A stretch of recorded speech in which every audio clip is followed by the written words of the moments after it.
Hey everybody, my name's Kyle and this is Track by Track, music reviews, news, and commentary. Today I'm going to do something a little different. I'm going to give you a look at the new Track by Track studio.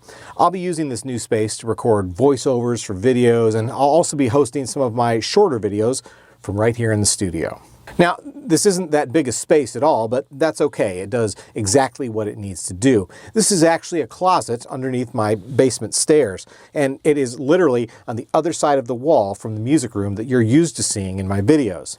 If you're a casual viewer of this channel, there's not a whole lot more about this that may be of interest to you, but one of the main reasons I wanted to make this video is because when I was putting this studio together, I did a lot of research and watched a lot of videos, and I figured it might help other people planning similar studio projects to see how I created mine. And to make it even easier for you, I'll put Amazon links in the description for everything that you see. All right, so let me show you what I was starting with.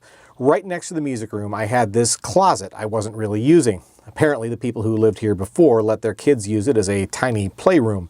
They left these wall decals in here, which wouldn't peel off, so I just left them as is. Ultimately, it didn't really matter for this project because my plan was to cover it all up with floor-to-ceiling acoustic foam tiles. The tiles I chose are 12-inch square and 1-inch thick. I plan to do a red and black checkerboard pattern on the walls and all black on the ceiling. If you're thinking about doing something like this, chances are you're looking for a way to attach foam acoustic tiles without wrecking up your walls. After seeing multiple people saying 3M command strips were the way to go, that's the approach I decided on as well. But here's the thing. A few days after I installed all my tiles that way, they started falling down.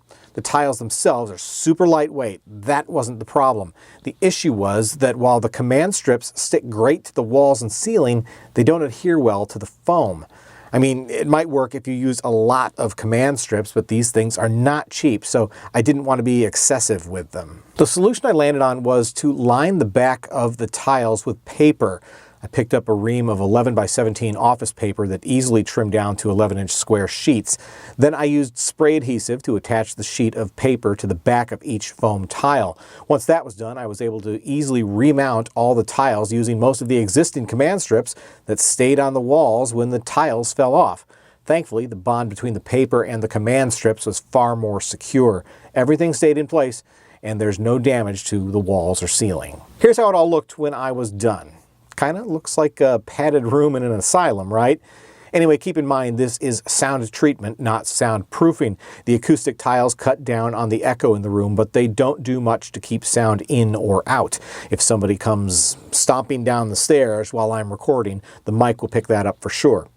Speaking of microphones, I'll run through some of the other details of the studio for you real quick here. This is the Yeti USB mic from Blue Microphones. Super easy to use, plugs right into your computer. I've got that mounted on this handy microphone scissor arm and attached a pop filter as well. The desk is built from a red shelf I picked up at the home improvement store and attached to a pair of black cube shelving units. In keeping with the red and black theme, I picked up a red swivel stool as well. Now, I saved one of my favorite features of my new studio for last, and technically speaking, it isn't even in the studio. Check this out. Pretty cool, huh? So there you go, the all-new Track by Track studio. I hope you enjoyed this little tour, and if you're thinking about creating your own studio, I hope you found some helpful tips as well. The Amazon links in the description should help you get started. Once again, my name's Kyle, and this has been Track by Track. If you like this video, please be sure to give it a thumbs up. Plus, check out some of these other videos that I think you might also enjoy.